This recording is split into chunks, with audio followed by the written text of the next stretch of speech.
नमस्कार, आप देख रहे हैं A1 टीवी का खास कार्यक्रम आज का एजेंडा और आपके साथ मैं हूं आशीष तिवारी। आज का एजेंडा में हम चर्चा करेंगे राजस्थान विधानसभा के बजट सत्र के दौरान मच रहे घमासान की। राजस्थान विधानसभा में बजट सत्र के दौरान एक और जहां सत्ता पक्ष लगातार विपक्ष को घेरता हुआ नजर आ रहा है, पूर्ववर्ती सरकार के कामकाज को लेकर कांग्रेस राज में घोटालों के आरोप लगाए जा रहे हैं, तो वहीं पेपर लीक का मुद्दा भी लगातार गूंज रहा है। इसी पर चर्चा करेंगे। चर्चा करने के लिए मेरे साथ स्टूडियो में मौजूद हैं कांग्रेस प्रवक्ता जितेंद्र सिंह नरूका जी, आपका बहुत बहुत स्वागत है। बीजेपी प्रवक्ता नरेंद्र कटारा जी, आपका भी बहुत बहुत स्वागत है। जितेंद्र जी, जिस प्रकार से डबल इंजन की सरकार एक साल कंप्लीट हो चुका है और अब बजट सत्र के दौरान जो आरोप लगाए जा रहे हैं, पूर्ववर्ती सरकार पर गंभीर आरोप लगाए जा रहे हैं, चाहे वो पेपर लीक की बात हो या फिर शिक्षा मंत्री द्वारा मिड डे मील में घोटाला बताया जा रहा है, मदरसा यूनिफॉर्म वितरण में घोटाला बताया जा रहा है और उन घोटालों की जांच करने की बात कही जा रही है। आशीष जी, मैं आपके चैनल के माध्यम से बताना चाहूँगा कि आज डबल इंजन की सरकार है, प्रदेश में भी और केंद्र में भी। सत्ता में आप काबिज हो, पूर्ण बहुमत के साथ आप, जनता ने आपको जनादेश दिया और आप आए हो।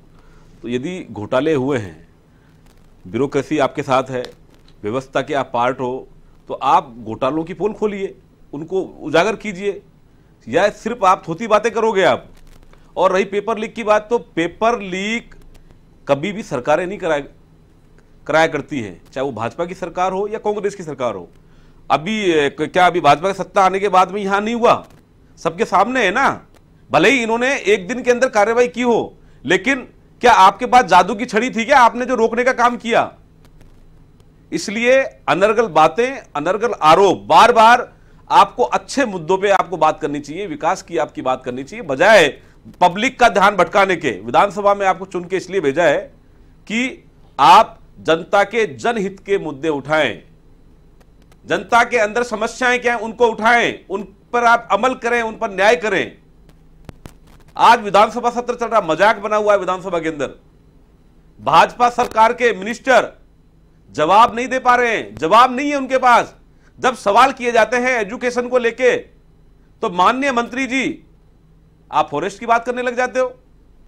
जवाब पूछा है आपसे आदिवासियों का, जवाब दे रहे हो आप वन विभाग का। अरे भैया, आप तैयारी करके आइए, विधानसभा में ये मजाक शोभा नहीं देता। इसलिए मैं माननीय मुख्यमंत्री जी से और माननीय विधानसभा अध्यक्ष जी से मैं निवेदन करना चाहूंगा कि कृपया, और संसदीय विधि मंत्री जी से, कि आप अपने मंत्रीगणों को अच्छे से बताएं कि ये विधानसभा का पटल है, पूरी जनता इसको देखती है। संयमित तरीके से, अच्छे तरीके से जवाब दें। जो अपोजिशन जवाब आपसे पूछता है, सही सवाल सही जवाब, मजाक ना बनाएं। आज मजाक बन के रह गई विधानसभा। इसलिए अनर्गल आरोपों से उठ के आप सत्ता में काबिज हो, आप न्याय की बात करें, सामाजिक समरसता की बात करें, विकास की बात करें, तो डबल इंजन की सरकार का तब आपको फायदा मिलेगा। जनता ने बहुत ही अच्छे तरीके से सोच समझ के आपको बिठाया होगा, लेकिन आप उनके सपनों पे पानी फेरने का काम ना करें। नरेंद्र जी, युवाओं के सपनों पर पानी फेरने का काम सरकार कर रही है, मुद्दों से भटकने का काम कर रही है, जनता के विकास के काम नहीं कर पूर्ववर्ती सरकार को कोसने का काम कर रही है, जिस प्रकार से जितेंद्र जी कह रहे हैं। नरेंद्र जी, अब मैं थोड़ा सा आपको लेके चलूंगा। हम आज जिस दिन से सरकार बनी, और हम पहले दिन से कहते हैं, और हमारे प्रधानमंत्री जी भी कहते हैं, और देश कह रहा है, और लगातार भारतीय जनता पार्टी जिस प्रकार राज्यों में शासन कर रही है और जीत रही है, लगातार प्रचंड बहुमत से जीत रही है। आप देखिए, आज पूरे देश में अगर नजर फैलाएंगे तो आपको केसरिया के अलावा, आपको खिलखिलाता केसरिया के अलावा और कुछ नजर नहीं आएगा। ये मोदी जी की गारंटी, और मोदी जी की गारंटी पे ही डबल इंजन की सरकार काम करती है।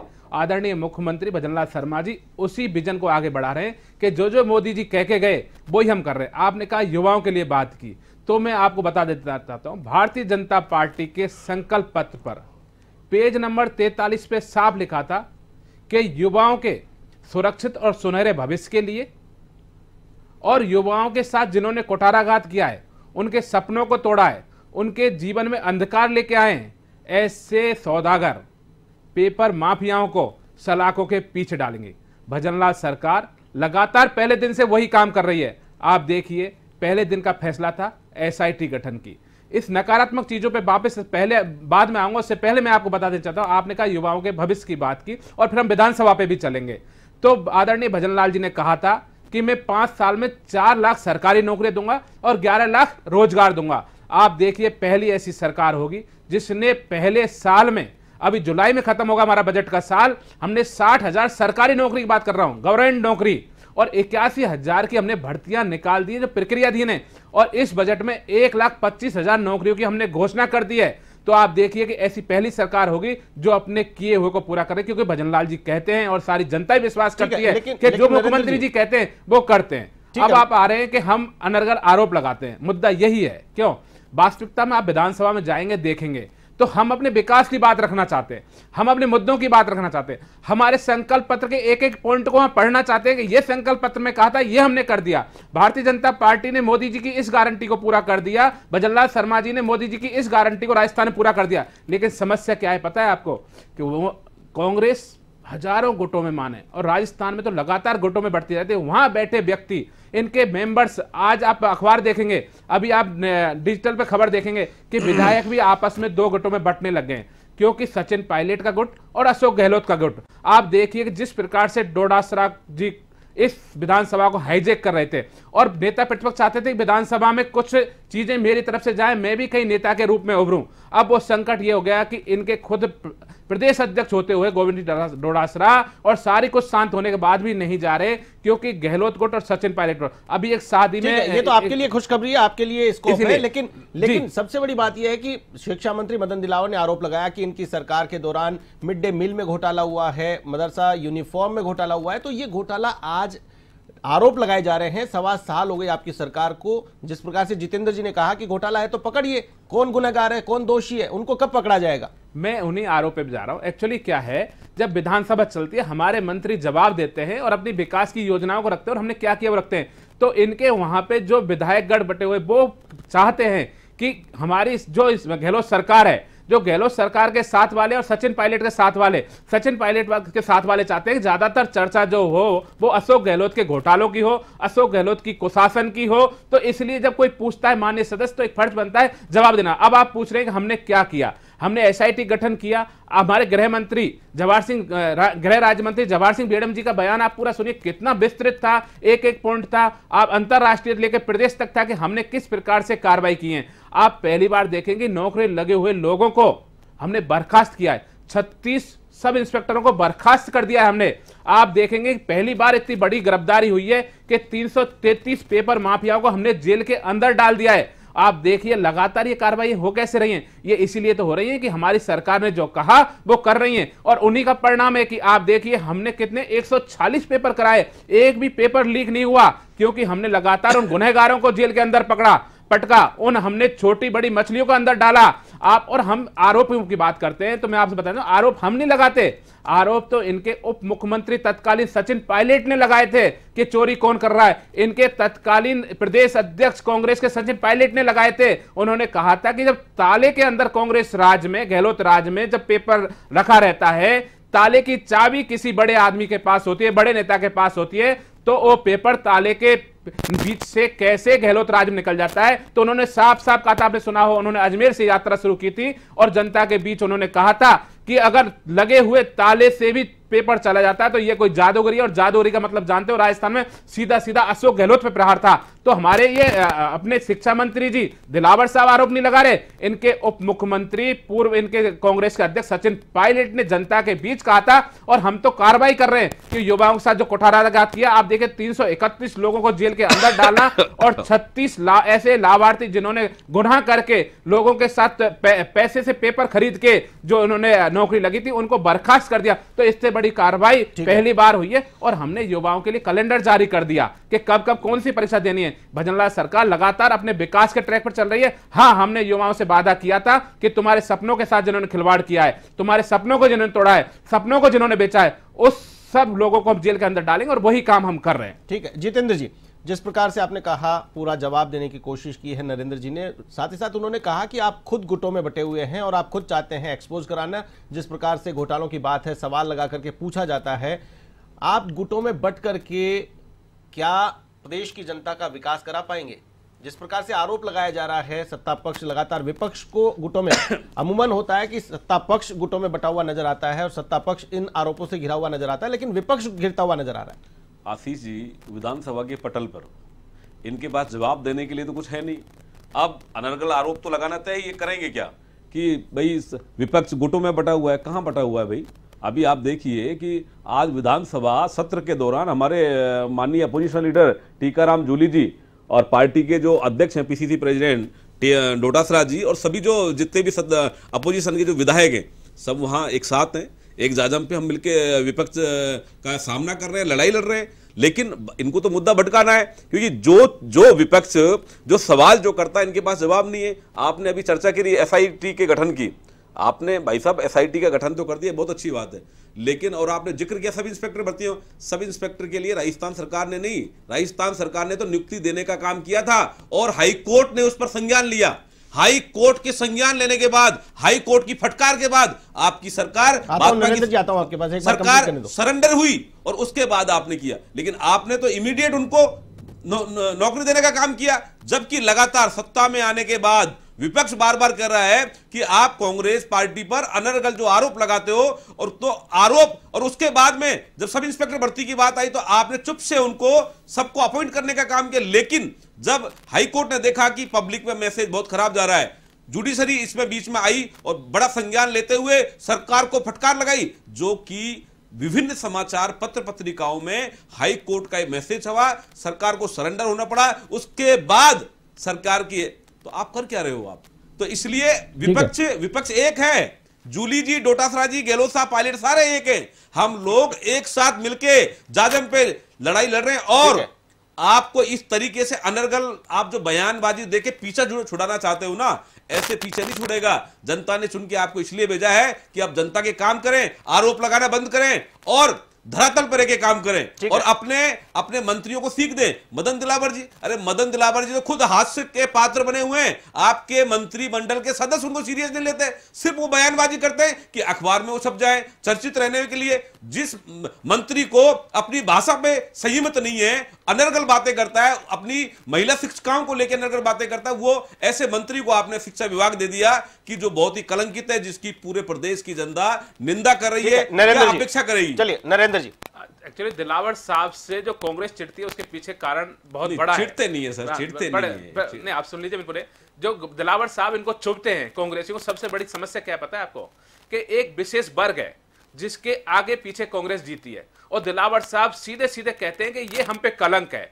आप देखिए जो उन्होंने विधानसभा में बोला अकबर को लेके, कि जिसने हम पे कर लगाओ, हिंदू के धर्म पे कर लगाया हो, जिसने हमारी बहन बेटियों का मान सम्मान नहीं रखा हो, जिसने हम पे अत्याचारी होकर शासन किया हो, हमारे ऊपर अतिक्रमण किया हो, उसको इन्होंने दशकों तक अकबर महान के रूप में कांग्रेस ने पढ़ाया। और जब हमारे शिक्षा मंत्री डोटासरा जी कहते हैं, हमारे शिक्षा मंत्री डोटासरा जी कहते हैं कि ये कांग्रेस ने हम पे कलंक को थोपा कि अकबर को महान पढ़ाया और हम महाराणा प्रताप को महान पढ़ाते हैं, तो इनको चुभता है। 4 बार उन्होंने विधानसभा में पूछा, जब कांग्रेसी लोग चिल्लाने लगे, अकबर को उन्होंने बलात्कारी कहा, आत्महनकारी कहा, उन्होंने उसको अकबर को उनको दुष्ट कहा, तो इनके सदस्यों ने हाउलर शुरू कर दिया। तो हमारे डोटासरा ने कहा कि आपका अकबर कौन लगता है? क्या लगता है जो कांग्रेसियों को इतनी चिढ़ लग रही है? क्यों कांग्रेसी हाउलर कर रहे हैं अकबर के नाम पर? क्या लगता है वो आपका? आप सुन लीजिए, आपने सुना होगा, मैं आपको वीडियो की रिकॉर्डिंग भेज दूंगा लगातार। तो विषय क्या है कि इन्होंने इस देश को जो बर्बाद किया है, एक वर्ग को आगे बढ़ाने का काम किया है, उसके लिए चिढ़ते हैं। और डोटासरा जी की भाषा देख लीजिए, वो लगातार इसी चीजों पे कहते हैं कि भाई ये कर दिया वो कर दिया। हमारे मदन दिलावर जी, माननीय शिक्षा मंत्री जी, शिक्षा की बात करते हैं, और जो ननिहालों को पढ़ाना चाहिए, जो भविष्य को पढ़ाना चाहिए, जो बच्चों को पढ़ाना चाहिए, महाराणा प्रताप को पढ़ाना चाहिए, पृथ्वीराज को पढ़ाना चाहिए, महाराजा सूरजमल को पढ़ाना चाहिए, पन्नाधाय जी को पढ़ाना चाहिए, मीराबाई जी को पढ़ाना चाहिए, उन चीजों को पढ़ाते हैं। हम अकबर महान और औरंगजेब नहीं पढ़ाते। और जब इन लोगों को हम किताबों में से निकालते हैं, पाठ्यक्रमों से निकालते हैं, उनकी हम बखेड़ियां उछलते हैं, उनके बारे में कहते हैं वो क्या थे, आक्रमणकारी थे, बलात्कारी थे, तो कांग्रेस को चिढ़ लगती है और तब ये हमारे शिक्षा मंत्री जी को कोसते हैं। इसलिए मैं कह देना चाहता हूं कि देश में सनातन के आधार पर होगा, हमारे मान सम्मान पे होगा, बहन बेटियों की रक्षा के आधार पर होगा, और जिसने देश के लिए समर्पण किया है, महाराणा प्रताप को पढ़ाया जाएगा, पृथ्वीराज चौहान को पढ़ाया जाएगा, महाराजा सूरजमल को पढ़ाया जाएगा, हमारी प्रतिभाओं को, हमारे देश राजस्थान के शहीदों को पढ़ाया जाएगा। हम औरंगजेब अकबर को नहीं बच्चों को पढ़ने देंगे। इसके साथ ही आप कह रहे हैं विधानसभा में, तो आप देखिए कौन कितना गंदा बोलता है। एक बड़े अखबार ने छापा था किस प्रकार से विधानसभा अध्यक्ष के लिए किस भाषा का उपयोग किया गया, तो हमको शर्म आनी चाहिए राजनीतिक दल के सभी लोगों को जो राजनीति में है कि किसी प्रदेश की राष्ट्रीय पार्टी का प्रदेश अध्यक्ष ऐसी भाषा का उपयोग करता है। और यही नहीं, मैं आपको बता देना चाहता हूं, मुख्यमंत्री रहते हुए इनके उप मुख्यमंत्री के लिए इनके प्रदेश अध्यक्ष कांग्रेस के सचिन पायलट के लिए जिस प्रकार अशोक गहलोत ने भाषा का उपयोग किया,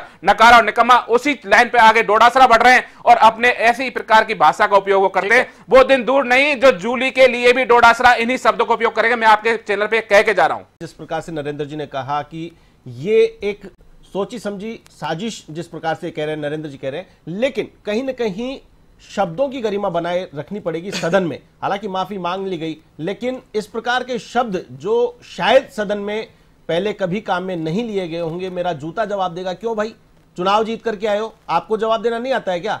शब्दों में जवाब देने के बजाय आप जूतों से बात करने पे आ जाते हो। सदन किस लिए है? जूते हैं तो फिर बाद में भारी लड़ाई लड़ ली जाएगी। जूतों से बात करना हो या फिर ऐसे ऐसे शब्दों का प्रयोग किया जाता है। क्या जनता देख रही है? विपक्ष का यही चेहरा जनता के बीच में ले जाना चाहता है विपक्ष?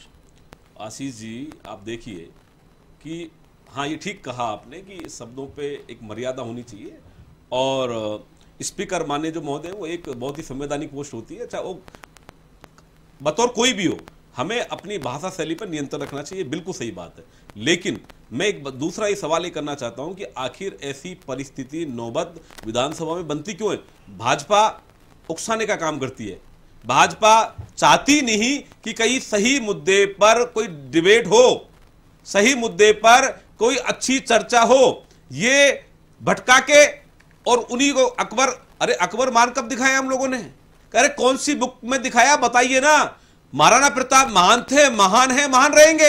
मैं कह रहा हूं, मैं कांग्रेस का प्रदेश प्रवक्ता होने के नाते इस बात को मैं कह रहा हूं कि महाराणा प्रताप महान है और महान रहेंगे। लेकिन आप कि फलानी बुक में आप मुझे दिखाइए किस सिलेबस के अंदर अकबर को मान दे। लेकिन आप लोग तोड़ मरोड़ कर पेश करने के आदी हो गए। किस तरीके से सब्जेक्ट को भटकाकर और कांग्रेस के नेताओं को किस तरीके से उज्ज्वलित किया जाए, आप खुद जानबूझकर इस तरीके के सब्जेक्ट को लेके आते हैं कि विपक्ष में बैठे हुए लोग को आप उज्ज्वलित करने का काम करते हैं। कतई कोई संविधान कतई इजाजत नहीं देता, लेकिन वास्तविकता यह है कि आपको सही मुद्दे पर करना चाहिए। विपक्ष को भी अपनी अहम जिम्मेदारी विपक्ष होने के नाते सदन पटल पर उठा रहे हैं। बार बार आप देखिए, हमने अलवर का जिक्र कल अभी जूली जी ने कहा कि जिस तरीके से पुलिस की गुंडागिर्दी से एक छोटी सी एक लड़की का आपने देखा है कि उसकी हत्या हो गई। पुलिस दिखती क्या है, करती क्या है? आप प्रशासन पर अंकुश लगाइए। क्राइम रेशो देखिए, आए दिन राजस्थान आज दूसरे नंबर पर आ गया साहब क्राइम में। आप इन चीजों पर चर्चा नहीं करना चाहेंगे कि राजस्थान की बहन बेटी सुरक्षित रहे।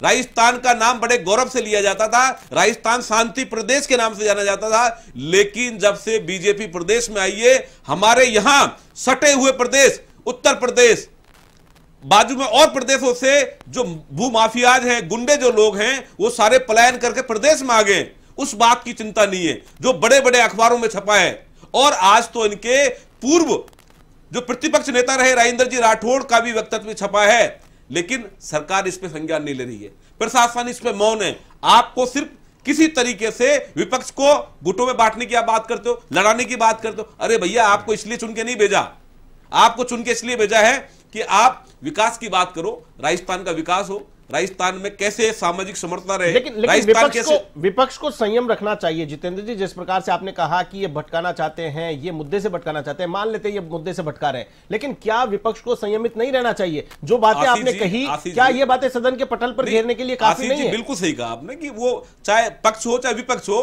किसी भी व्यक्ति को इस तरीके का अधिकार नहीं कि आपकी भाषा शैली पर बिल्कुल रखना चाहिए। ठीक है, और उसके लिए माफी मांगी है, वो उज्ज्वलित हो गए, उनका ऐसा इंटेंशन नहीं था।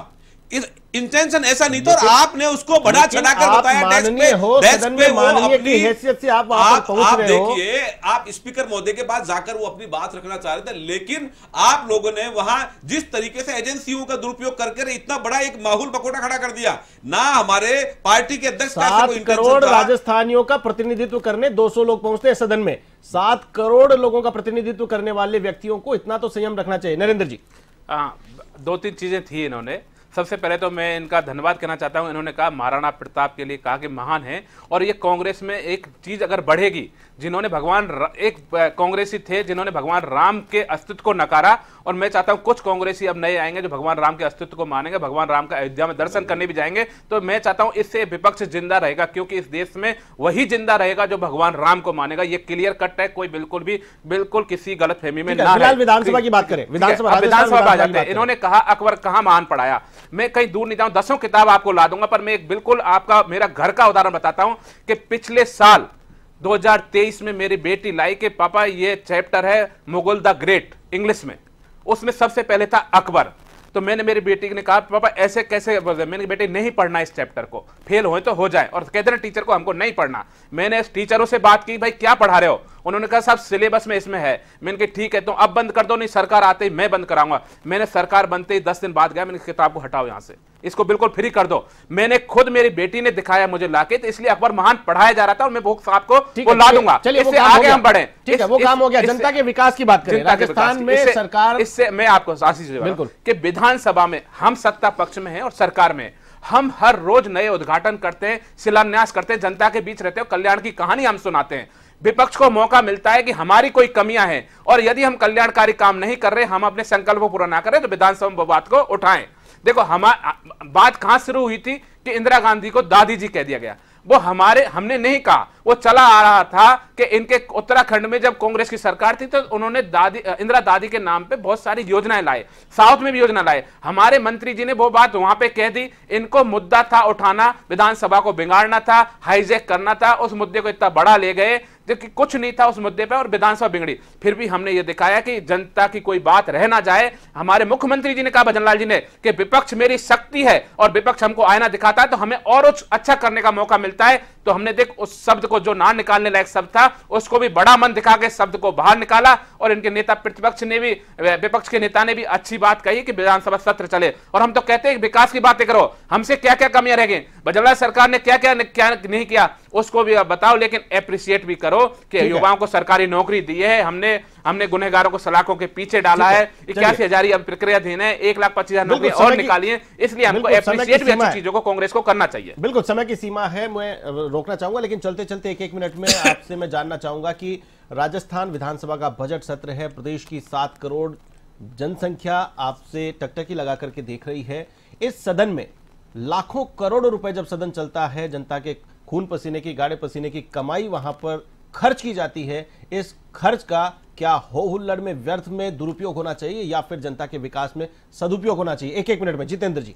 देखो, निश्चित रूप से जनता चुन के जब भेजती है, चाहे वो पक्ष हो चाहे विपक्ष हो, निश्चित रूप से जनता के जनहितैषी उपयोगी, जन कल्याणकारी क्वेश्चंस जो है विधानसभा में उठाने चाहिए। और इस बात को सत्ता दल की सरकार को भी इस बात को स्वीकार करना चाहिए कि निश्चित रूप से, क्योंकि सरकार आम जन का जो टैक्स का जो पैसा है, आम जन के टैक्स के पैसे से आज ये पूरी व्यवस्था चलती है, तो क्यों उसका समय बर्बाद किया जाए। और निश्चित रूप से सरकार को भी इसमें संज्ञान लेते हैं, और विपक्ष को भी अपनी भूमिका सकारात्मक रूप से निभाता आया है और आगे भी निभाता आएगा। लेकिन मेरी एक छोटी सी अपील मैं वापिस से रिपीट करना चाहूंगा माननीय मुख्यमंत्री जी से और विधानसभा अध्यक्ष जी से कि आप अपने सत्ता दल के जो विधायक, जो मंत्रीगण जो हैं, कृपया उनको तैयारी के साथ भेजें, वो सही जवाब दे सके, सब्जेक्ट को डाइवर्ट ना करें, जिससे जनता के बीच में जो जन विकास योजना का जो है उन पे मूर्त रूप से उनको उदाहरण पेश किया जा सके। चलिए नरेंद्र जी, 1 मिनट में।